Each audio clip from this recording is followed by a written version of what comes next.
130. And the North Korean economy is booming, the best country in the world. Now you and I know that's false, but the North Korean people believe that with their whole hearts. Before my junior year, I knew nothing about North Korea. And it wasn't until I came across a documentary on YouTube about North Korea and the government that I saw stuff that shocked me. And since then, I've read many articles, seen many documentaries, listened to plenty of interviews regarding the country and its conditions. You and I are free to wear what we want, to eat what we want, to worship who we want, and even think how we want. That's not true for the North Korean people. Under the authoritarian regime of Kim Jong-un, North Korea is one of the most isolated countries in the world. I'm going to tell you the general quality of life, the forced patriotism and rules that they must follow under their supreme leader, and the consequences that they must endure if they commit any crimes. This picture right here looks like a picture of a vacant apartment complex, but it's actually habitated right now by many North Koreans, and it's the average, that's what the type of apartments that the average North Koreans live in. Right here is the average living room, and the kitchen is actually right here, and up to 3 generations of people can live in apartments. So like 10 to 20 people will live in an apartment that's that small. And there are wealthy people in North Korea, but their housing conditions are similar to what you might find in the South Valley here. The electricity in North Korea is very spotty. It goes out in the hospitals, the machines stop, libraries, even in the museums, the tourist attractions, and at night, North Korea isn't visible on a satellite because there's absolutely no light coming from it at all. Heating and air conditioning is also very spotty. Work life in North Korea is very demanding and unrewarding. In fact, the average income in North Korea is $30 to $40 a month, and many families have only one person supporting up to 3 generations. Government officials average about $1 a month. So I'm going to show you a video of a man who is proud of the work that he does, and of a student who is being forced to go into a study that he doesn't really want to do. And I want you to pay attention to the attitudes and the faces of the 2 different people.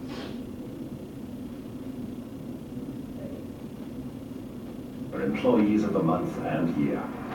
Last month, Oh Young-nam broke not a single sheet of plate glass while packing. He considers that an achievement.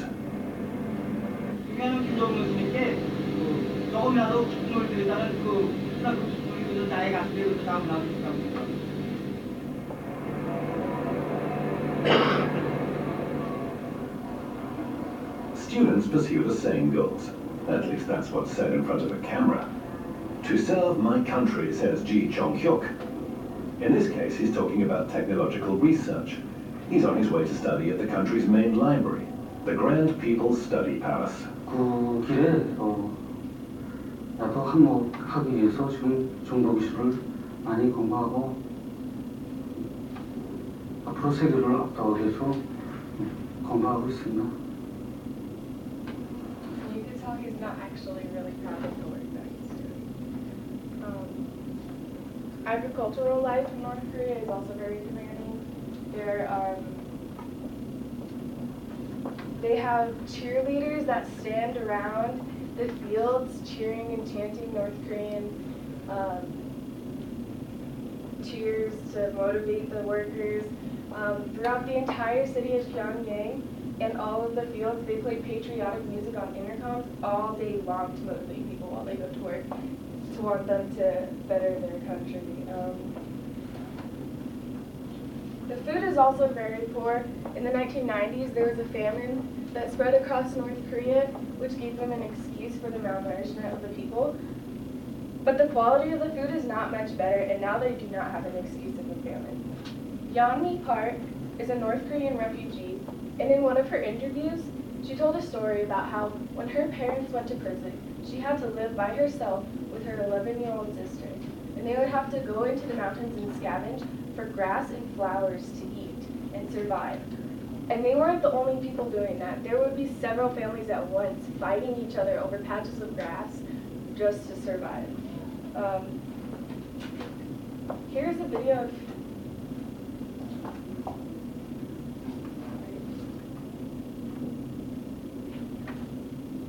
Hyun-Seo Lee is also a North Korean refugee, but she came from a wealthier family in North Korea. And here she talks about the first time that she realized that her country wasn't as well off as she thought that it was.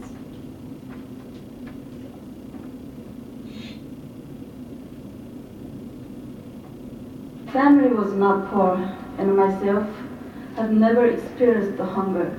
But one day in 1995, my mom brought home a letter from a Caucasus sister. It read, "When you read this, our 5 family members will not exist in this world because we haven't eaten for the past 3. We are lying on the floor together, and our bodies are so weak. We are ready to die." I was so shocked. This was the first time I heard that people in my country were suffering. She also goes on to explain how she would walk through the subways and see mothers holding their dying children who are dying from starvation, and no one would stop to help them because they were too worried about taking care of their own families as well. And as you can see, unhappiness in North Korea has to be talked about secretly, but the physical appearances of hunger and unhappiness are prevalent. So all of this has to be the result of something. And what happened to put North Korea in this position? After World War II, Korea was split into 2, with the Soviet Union ruling over the North and the United States ruling over the South. Kim Il-sung, this man, was an army leader at the time and convinced the Soviet Union to not let the United Nations leaders into the North, resulting in there being no election, and he made himself president.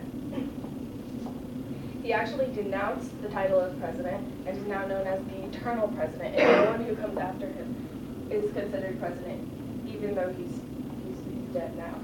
In 1948, Korea was officially split into 2 countries, the Republic of Korea, or South Korea, and the Democratic People's Republic of Korea, or North Korea.